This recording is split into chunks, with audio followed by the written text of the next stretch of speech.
termination na yan. Yan yung parang bali-balik ko na yan. Termination ng bintana. Tulad niya yung mga alon-alon.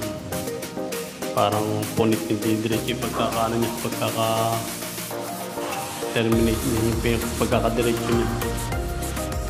Kaya yan ang i-rectify ko pag ipapansis ko yan.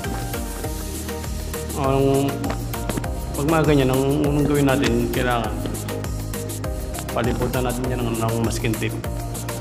Dahil yung masking tape yan yung pinakang dediretso ng ano niya, ng termination niya. Kaya kailangan lagyan natin ito ng masking tape. Tsaka pinakang cover na rin yan dyan sa may bintana para hindi siya marumihan.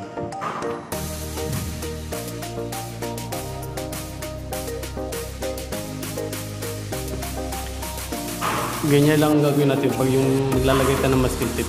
Kailangan yung dulo ng bintana sakto lang doon sa pinaka masking tape niya.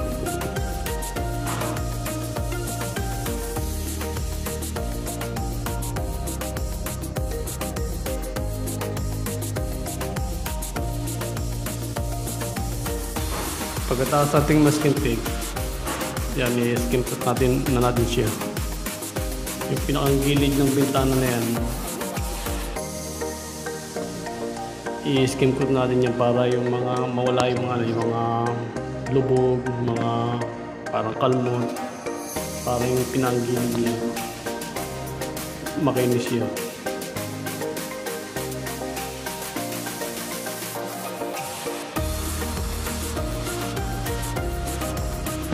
Tapos yung mga kanto na katulad yan, ang ginawa ko lang dyan, dinaliri ko na lang siya para yung kanto niya maano siya nang malagyan siya ng skim coat. Kasi pag pinalita mo, medyo yung kanto hindi niya madudukot eh.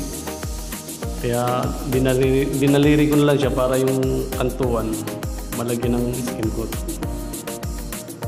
Tulad niya yan, punong-puno yung pinakantuan niya.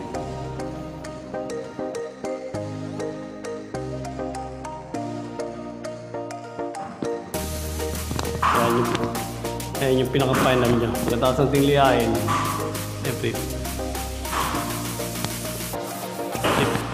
pipinturahan natin siya. Ayan yung pinaka-ano niya, pinaka-final result niya. Ayan. Yan yung medyo nawala yung parang putol-putol na linya eh. So, yung pinaka-termination niya, diretso na siya eh. Wala siya yung parang putol-putol. Tulad yan. Kaya yung pagkatapos niya, konting linis nila yung gilid niyan.